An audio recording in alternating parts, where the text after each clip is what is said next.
Thanks for listening to Entreneato, the show where we interview neat people with neat stories to help you live your neato life. Our goal is simple. It's to inspire, challenge, and empower you to achieve more in life. Whether you're considering the leap from your 9-to-5, creating side hustles, or becoming the best version of you, you've come to the right place and we're glad you're here. So let's get started. Welcome back to Entreneato. If this is your first time listening, we say welcome. We are so glad you're here. On this week's interview, I talk with Sam Gualtieri, the founder of Popsigns.co. Sam and his team have created vibrant, high-quality signs with fun messages on them that will help make guests attending your next event or service feel right at home. To date, Pop Signs have been used in over 1,500 churches, such as the Vous, Hillsong New York City, Church of the Highlands, and the YMCA, and have been used in over 5 different countries. To order your very own pop sign and take your next event to another level, check out popsigns.co. That's popsigns.co. And make sure to follow their Instagram handle at popsigns.co. As an added bonus to our listeners, you will receive 10% off your entire order by using the code NEATO at checkout. Also, as a thank you for listening to the show, head over to entreneato.com. Click on the free book to receive your free audiobook, thanks to our friends at Audible. I would highly recommend Crunch Time, How to Be Your Best When It Matters Most by Rick Peterson and Judd Hoekstra. So far, this is my favorite book of 2018. Make sure you check it out. It is a game changer. And now on to the interview with Sam Gualtieri from Popsigns.co. Well, welcome back to Entreneato. My friend Sam is on the show today. Sam, welcome. Hello. Glad to be here. All the way from Florida. Thank you so much for making this happen, making time for us. I met Sam a couple years ago, him and his wife Angel, before they had their little one at, I think, at Chili's. I think we shared bottomless nachos, Southwest egg rolls. Unbelievable. Quick shout out for Chili's. They are a proud sponsor. Weird desserts that are delicious. But I remember talking before and hit it off, had a great time, and chatted about design and ministry and background and things like that. So it was really, really interesting. Had the opportunity to meet up a couple months ago in Miami, as they say, locals would say, and we went to the Vous, which is probably the coolest church I've ever been to in my life. The intensity, the intentionality, the energy is insane, and it was incredible. You guys do I think 74 services in a weekend. It's just a packed house. I think it's 74, and really cool. It was so fun, but man, the graphics, everything was just super cool. And then I find out that I put the connection together that in the church world, I've been seeing these signs. Hey, we're glad you're here. You look good. There's all these different signs, and they're really well done. They're well professionally done. It looks incredible. And I thought, these are super cool. And then I find out that Sam is the founder of the company, which is super cool. So Sam, wanted to have you on today. Thanks so much. Love to hear the backstory before we get started of how it came to be. I love that, man. Yeah, it was cool when we were chatting in that green room when you were in Miami, and just kind of, I was just trying to be a good host to you. And I think that's when it dawned on you that I was the founder of Pop Signs. And we were like, oh my gosh, we had this aha moment. Yes. And I like that. You know why? I really actually like the fact that it kind of unraveled that way, because I really think that that's really the story of Pop Signs in a way, is that, it's a people first company. So it's never about that thing that we're doing, but it's always about, just serving people really well. And I'm, never out there pushing or plugging, going, hey, I'm the guy that does that. I think that it's really cool to just kind of take a back seat and see what people are doing and how a product that, I've had a small part in designing and creating has impacted and is influencing a lot of people. It's gone a lot further than I thought it would. And it's just exciting to kind of watch it happen. So. Yeah, man, absolutely. So let's get into it, because I love most businesses. They start with a business idea, and a person has an idea, and they're like, we're going to make millions of dollars, and everyone's going to know our name. We're going to be famous. And it wasn't the case with Pop Signs, which is pretty cool. And I wanted to share that with our listeners today, kind of the genesis of it all.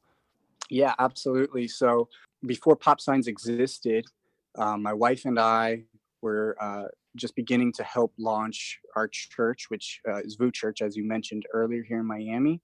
And so this was a couple years ago.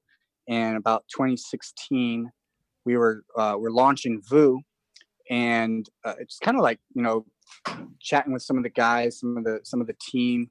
we came up with this idea of creating these signs that I think we had seen it somewhere on Instagram somewhere before, and we were like, we could create these cool signs that say fun things like, welcome to the party, or just, fun, cool things. I think it was something that actually like Hillsong Brisbane or something had done like once a long time ago, Uh-huh. and we're like, okay, cool. Yeah, let's make those. That'll be fun. That'll be great for our community. I can see that being something that would work here.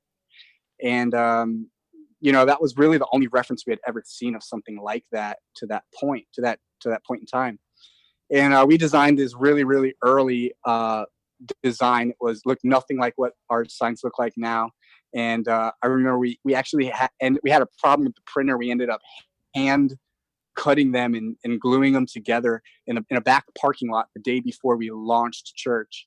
And we made our first prototype of these guys, and we launched church the next day, took a ton of pictures, and we were all excited and hyped about launching church.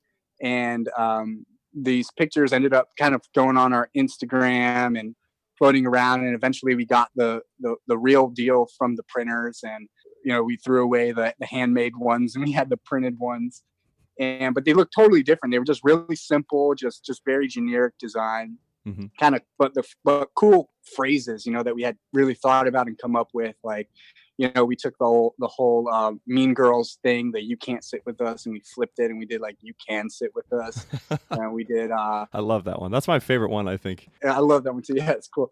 And yeah, we just like try to think of fun things to say to people as they're coming into our church for the first time, and just imagining life from their perspective, going like, church can be awkward sometimes. We definitely want to like soften that a bit for people. Sure. And that was really the purpose behind it. And long story short, the concept was pretty successful.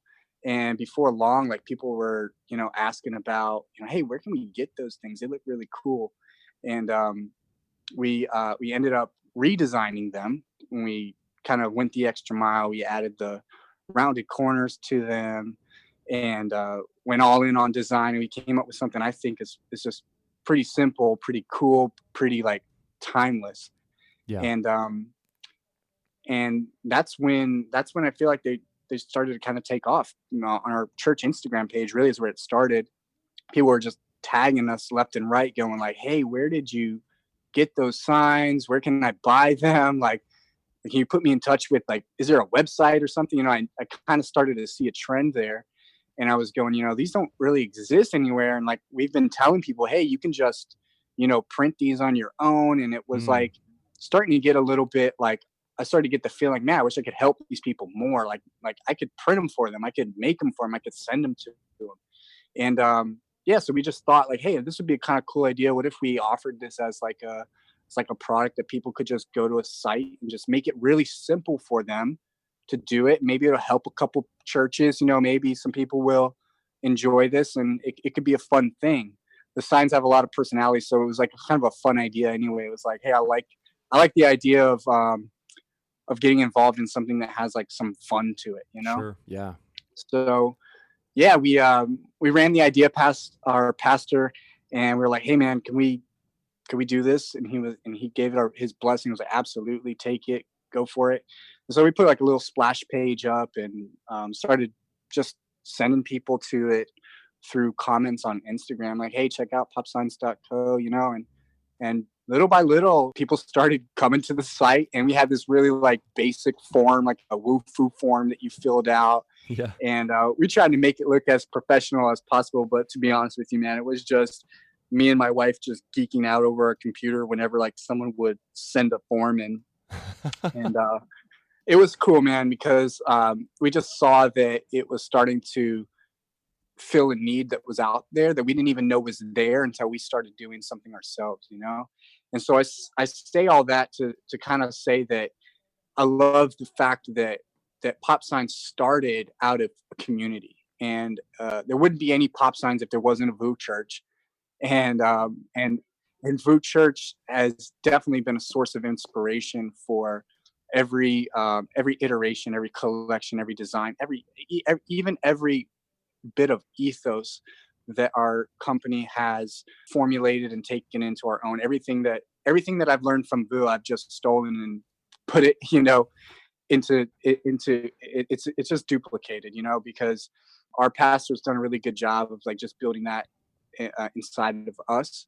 And so, all of the lessons that I've learned as from being a part of our church has built me up and inspired me and encouraged me to go out and do something creative and do something like Popsigns. Dude, that's so cool. And I have the website put up here now. You can check it out, popsigns.co. And some of your clientele, the people you work with, are like top people in the ministry, top people in the church world. Life Church, Church of the Highlands, Vous, of course, Hillsong New York City, the YMCA, Zoe. Like, it's incredible, man. So what are you seeing right now? You guys are, what are the stats again we mentioned earlier today? So cool. Yeah. It's been awesome, man. We've been open for 3 years. The first year was like basically a test run, but in those first 3 years, we've reached over 1,500 churches. Wow. Across the world. Actually, we've reached into 5 different countries. We've shipped to New Zealand, the UK, Canada, US. So it's been pretty cool to get these kind of like emails from people all over the world going, "Hey man, I love these signs. Like, where can we get them? How can we get them? Like, get them to us now." Yeah. And so it's phenomenal. It's blown up. Yeah, so cool, man, so cool. So yeah, that's where you are now. It looks like there's like no signs of stopping. And as I'm scrolling through the website, you guys have to check this out. Not while you're driving, of course, but later in the show notes, we'll put the link there. But the signs look incredible, and I really love the rounded corners. I think that is a very subtle but really cool feel. It doesn't look cheap. It looks way more quality with the rounded corners, which is so funny that it does that when you see it. It's fun, kind of like a little Steve Jobs in there. Yeah, you got to have the rounded corners. It's just such a practical thing, though. Honestly, man, it's just we noticed that on our first iteration, we had the sharp corners, and we're just like, man, like these corners are a little too dangerous. Let's soften it up a bit. So we just went rounded on them, and sure enough, man, it softens the whole look, and it's like it became our iconic look. We've incorporated that look into everything that we do now. Yeah, so great, so great. Well, let's get into it now that we know people kind of know your backstory and what you do and what you've created, which is incredible. Let's get into kind of the steps. I mean, as you grow, as you do life, as you create a business, things from the ground up, from the grassroots, you're going to learn things and steps and tricks and what to do, what not to do along the way. So I'd just love to, any takeaways, any thoughts, anything you'd want to share with our audience today, we'd love to hear. Yeah, man, like it's funny because I've always been interested in business, but I've never really, I can't say that there was ever a moment where I was like, yeah, I'm going to be an entrepreneur. I'm going to go out there. I'm going to be a business. It's just something that was always kind of, I had this flavor, inside of me. I had this like kind of passion inside of me to always just build something, always just have something that was my own. And it's just kind of ingrained inside of me. And I'm sure all the entrepreneurs out there listening know exactly what that feeling is, where it's just that drive. It's just that extra bit of hustle that's inside of us, and just driving us to do something that's significant, something that's spectacular, and not just stop at the status quo. Yeah. And I think that that's where it all starts. But along that journey, as you're starting to build something that is starting to really impact and affect more people than just yourself, you start to learn some life lessons, and you have to make some decisions. And I'm thankful that there's been some really great positive influence in my life that's helped led me to make the decisions and kind of learn from other people's mistakes. And I can say I'm definitely still learning. I'm a student of life. I'm always trying to get better at things and figure things out and learn what other people are doing. And I think that that's how it always will be. I think that, we were chatting earlier, and I think that there's like 3 things that really have helped shape me and help shape the decisions that I'm now making in life and in business, that I think can apply to anyone out there who's venturing out into owning their own business or starting their own business, or even just wanting to maybe apply this to another area of their life. I think first and foremost for me, it was just getting my priorities right. Knowing what the most important things in my life are, and what the non-negotiables are, you gotta start there as your starting point, because if you don't, everything that comes your way becomes a distraction. Everything that comes your way across your desk, an idea, this possibility, this opportunity, it starts to kind of lead you this way and that. And without knowing what your priorities are and what your non-negotiables are, you can really just get distracted and go off on tangents. And so for me, like, I didn't always get that right. So that was one of the hard lessons that I had to learn early on, was like, hey, this is a cool thing, but if it starts to, distract from things that are most important in my life, then it's just a distraction. And I think if you build a foundation on that, then you've got a strong basis to move forward. You can't put all the eggs in one basket. You've got to know that your family is important, your faith is important, and the business is second to those things. And you've got to prioritize those areas and allow those things to rise to the top, and put you got to run the business. Don't let the business run you, basically. Yeah. But within that, once you have that foundation, I was thinking about how early on you got to learn how to recognize an opportunity that's worth chasing, following up with, because that's kind of a gift. It's kind of a talent that a lot of entrepreneurs have, where we see gold where other people just see a bunch of rocks and mud. Yeah, that's great. You got to have the ability to see that, the vision to see that, and then you got to also, on the flip side, be able to kind of calculate in your head or see the future before it happens, and know that the opportunity is worth chasing, rather than, it might be an opportunity, but it also might just you might just be a distraction. And you gotta learn to recognize the distractions. I think that's more important than even recognizing the opportunities. I have conversations with my dad like almost every week, where he's got like some new great idea of like some product that's going to be incredible, or some app that would be amazing if it existed. Mm-hmm. Side note, it usually already exists, but like those are fun and those are great, but it's really the real talent, I think, lies in recognizing when something's a distraction and being able to say no to it. That's good. I think there's something really powerful about saying yes. When we say yes, that's the power of creation. Sure. Yeah. And if you're saying yes to one thing, I mean, it's very powerful, because then you're saying no to everything else. Exactly. And that's kind of what I'm trying to get at, is that when you say yes, that's powerful because it's the power of creation. Right. And when you said yes to your wife, you said no to all the other potential women. Exactly. Yeah. So it's a powerful thing. Exactly. You nailed it. So there's two other things that I think were really important for me personally, help shape my decision making and continue to shape my decision making. And those things are that we want to be people that serve people first. We're a people-centric company, where we care about people. We care more about what someone's doing with our product than we care about the profit margin that's coming into our bank account.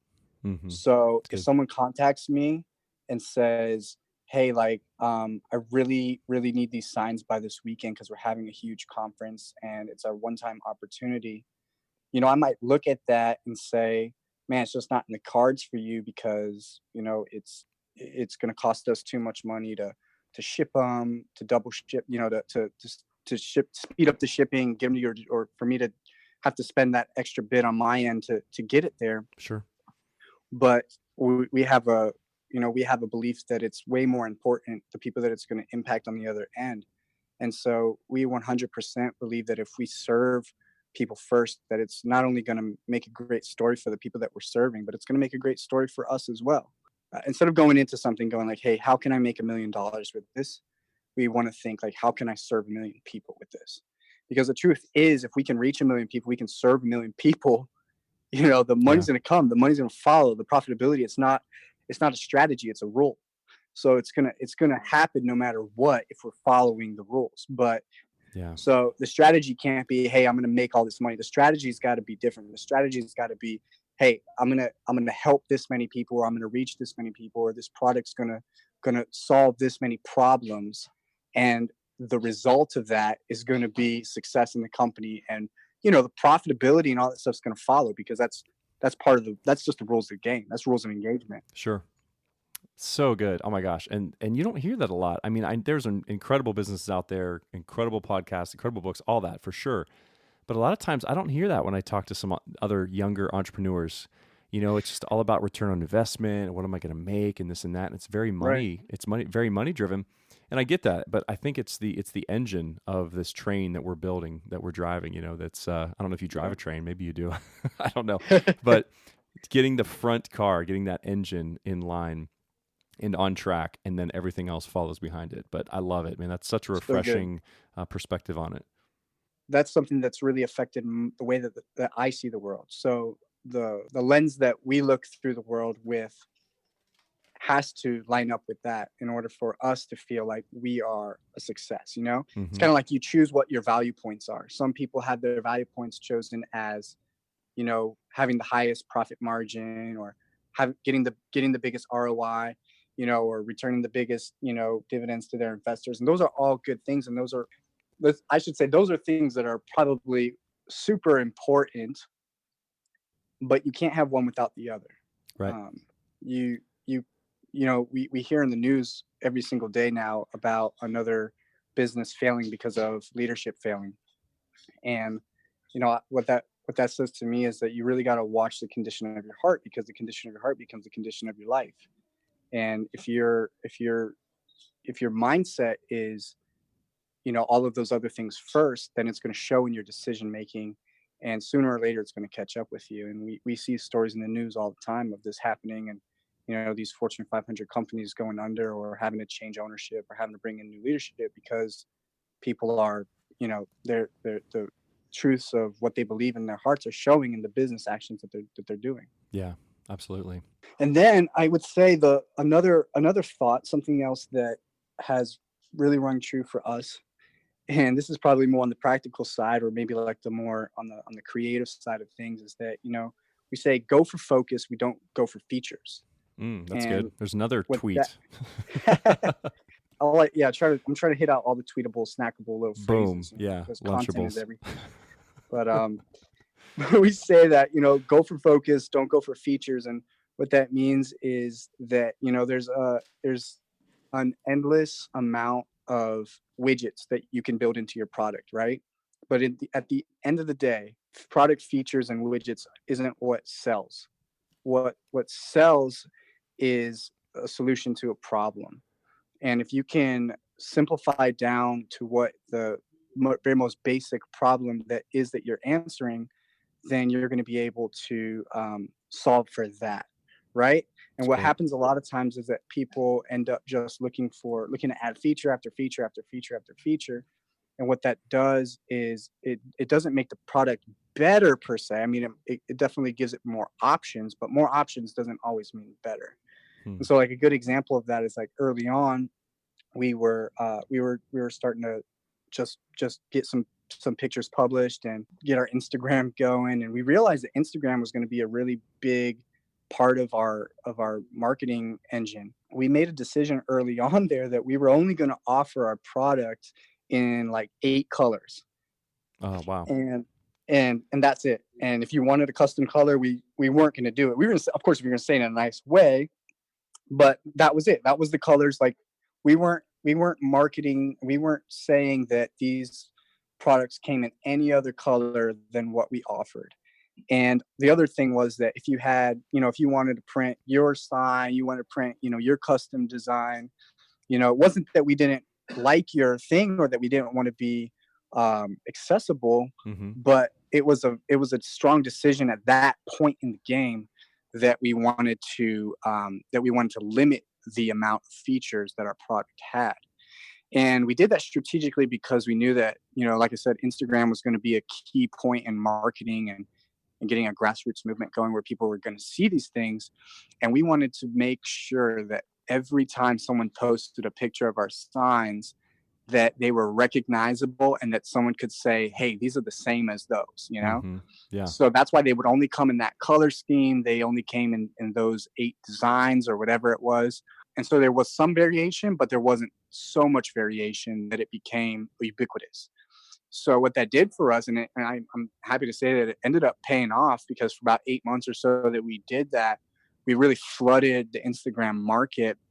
And that's what kept on driving, and still to this day still drives most of the traffic to our site, is people that have seen this iconic design now that it's become, and have, maybe asked themselves, where do I get those, until they find them, until they can follow the breadcrumbs back to us. Because you and I both know that it's not just about, making a great product and putting it out there, but it's getting the word out about it, and this putting breadcrumbs down to get those buyers back to you. Yeah. And so, going back to just that thought, which is like, hey, let's focus here. Let's narrow it down to a simple thing that solves a problem, and stick with that for a time until we're getting some traction, until we get some momentum. Just to kind of do that right, having a control there. And I feel like it's Chipotle versus Cheesecake Factory. Like, Cheesecake Factory stresses me out, but Chipotle is just like, it's simple. How many pages of menu can you have? Oh my gosh. And like, they do everything too. And it's, always delicious, but still, I don't like all those options. Like, I want to save my brain matter. I want to save my decision making.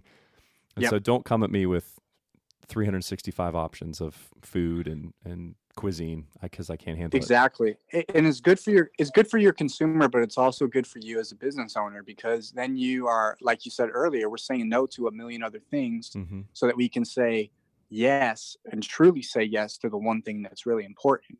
And then you add the features later. You add the next thing. We've improved our site over and over and over again. We've improved and added things to our product as the years have gone by, the months have gone by.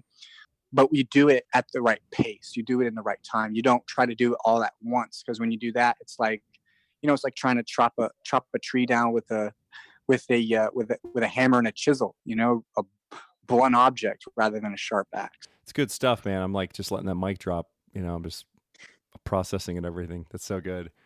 So good. So, I mean, we're kind of rounding third here, but I wanted to just see any other final thoughts you had, and I just wanted to ask you one question from our rapid fire questionnaire in closing. But any final thoughts, anything that came up as we were talking that you wanted to share?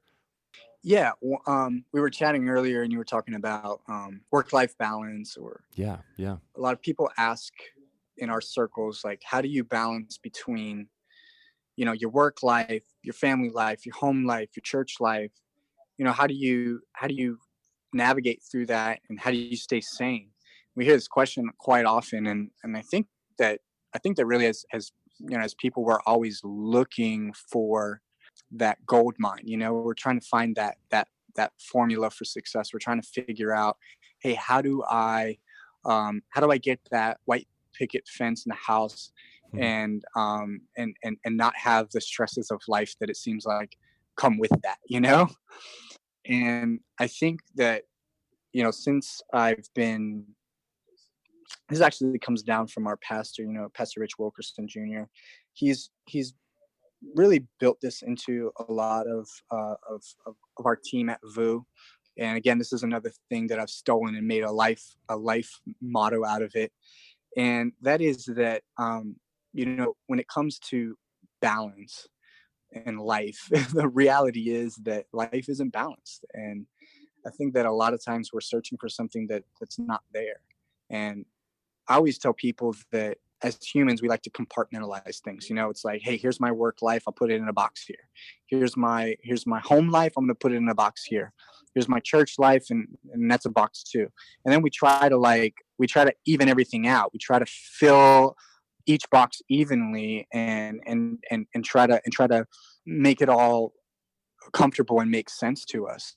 But the truth of the matter is, like, life isn't boxes. We don't live in compartments, and we got to change our perspective on that. And I think that life makes a lot more sense when you think of it as seasons and rhythm. And what I always say is that you got to think of your life as like all the things that you value first, and you've got to prioritize those things. Once you have your life prioritized and your value points picked out, then you can start to say, I want to start putting all this stuff into the pile. I'm going to do it all. We're going to do it all because it's all valuable. It's all important to us. Mm-hmm. What I'm going to do is I'm going to recognize what season I'm in now. And then because I know what season I'm in, that's going to help me to determine the rhythm and the pace that I'm going at now. And the thing is that seasons can change. The season that I'm in now isn't going to be the same season that I'm in next year. The season I was in last year isn't the same season that I'm in today. And because of that, I can determine and have a better outlook on what my rhythm should be. So truth is, like, is my life balanced? No. And I don't really think that anyone's life is or can truly be balanced. I think that you add more stress when you're trying to balance things, because you're trying to push things down that you should try and say no to things that you should really be saying yes to. And that causes more stress, you know, a lot of times. Or you're saying yes to things that you think you should be saying yes to, but you should really be saying no to, because maybe those value points that you're trying to fill for aren't the right value points. So it's got to start with you going through your list of values and going, hey, I actually value this. I value my family. I value my church. I value my work, and I'm going to do it all. You know, maybe I should value less, you know, the video game time at, you know, from 10 till 12 at night. Maybe I should value less, you know, which is surprising. A lot of 30-year-old guys are out there, you know, playing video games at night. You know, maybe that's not the value point that we need to lean into. Maybe there's other things that are eating away your schedule that you need to look at and go, hey, actually, because I value family, I'm going to give all my energy into my family. I'm going to pour myself into that. I'm going to lead with intensity there. And I'm going to make that time matter, so that because I'm doing all these other things as well, that it's going to pay off in all those areas. That's so good. I love it. I love the term you said about value points. I've never heard that before. That's really cool. You said a lot of unique, interesting things that I've never heard before, honestly, which is really, really cool, really refreshing. So I'm so glad you came on today. Read a lot of Wikipedia, so it comes naturally. That's awesome. This is an organic question I had as we were talking. I wanted to get in closing here, but so if you had one book that you told people to buy to check out, what's one book? This is a good one, because you always expect it to be like a really smart answer. Sure. Yeah. I'm reading a book right now, and when I say I'm reading a book, it means I started reading a book. Sure. But I want to finish this book, but it's called Essentialism, and I should know the author, but I'm that guy that doesn't ever know the author. No, I know the book you're talking about. I haven't read it yet. It's on my list. I got halfway through the book, then I had to apply the principles in the book to make some space in my schedule. So I had to, rule the book out. I had to stop reading the book. No. Yeah. But it's a really good book. I love the idea of saying no to all the possibilities out there, almost all of them, so that you can focus on making your greatest contribution to the world, And I think a lot of us go through life just like trying to say yes to everything and just feeling overwhelmed, when we should just realize that we're in control. It's not like an external loci, but it's an internal loci that runs our life. And if we look at life that way, we can say, hey, I'm actually in charge here. I can say yes, I can say no, and start to say no to things that are just taking time out of your schedule, and start saying yes to the things that are your greatest contribution. So that's a great book. I started reading it. I'm going to finish it when I start reading books again this year. I love it. I read a book by Rabbi Daniel Lapin called Thou Shalt Prosper. And I think it took me 8 months, because it's pretty much just all Jewish wisdom. So you'll read like 2 sentences and you're just like, hold on. And you just give yourself about, a week to listen to think on what you just read. It's incredible. So I bet you Essentialism's like that too. And I definitely want to check that out. We'll put a link in that. And that's what's cool too. A little shameless plug here. With Entreneato, if you go to entreneato.com, you can actually click on free audiobook, and you could download the audiobook for free thanks to our friends at Audible, which is pretty sweet. And you get to keep the book, which is even cooler. So really cool. Yeah. So next book on my list is Good to Great. Ooh, yeah. So good. By Jim Collins. Yeah. I have read that. That's really good too. Final question. What's one podcast that you would recommend people listen to? I recommend everyone listens to Entreneato. Oh, that's you're already nice. doing that. I totally set you up. I love Donald Miller's podcast, How to Build a Story Brand. Yes. And I think every entrepreneur needs to listen to that podcast, because there's such wisdom in there. Go back 3 seasons deep and just listen to them all, because it's really helped shape the way that I think about my business and about my life in general. And it's added so much value to my life and the way that I see things. And honestly, like, I'll say, if there's any, if you can look at Popsigns and say that it's successful, which I hope that I can, I can say that it's attributed a lot to what I've learned from Donald Miller. I mean, he's the guy. That's awesome. Well, surprise, we have him on the phone right now on a 3-way Zoom call. He's actually there. Don, are you there? No, he's not there. Not Stop yet. it. But it's going to happen. Don is going to be on our show. Yeah, we'd love to have him. And you told me about that podcast when I met you a couple months ago in Florida, and it was like game changer. So love it. Binge listen to that stuff. It's great. Yes. Well, Sam, this has been so good. I so appreciate your time. Thanks so much for making some time on a Friday night for us and taking some time away from your family and talking with us, man. It was awesome. It's been a pleasure, Matt. Thanks so much for having me on the show. We so appreciate you joining us for this week's episode. As a thank you for listening to the show, head over to Entreneato.com to download your free audiobook, thanks to our friends at Audible. While on our website, you can purchase your very own official, super comfortable, super trendy Neato t-shirt. Looking to take your life and business to the next level? Click the Join Our Mastermind at the top of the screen. Have a question or comment for the show? Click Contact to message us. And finally, don't forget to subscribe to our show to stay current with all the amazing interviews from our guests. Now take what you've learned, apply it, and start living your Neato life now.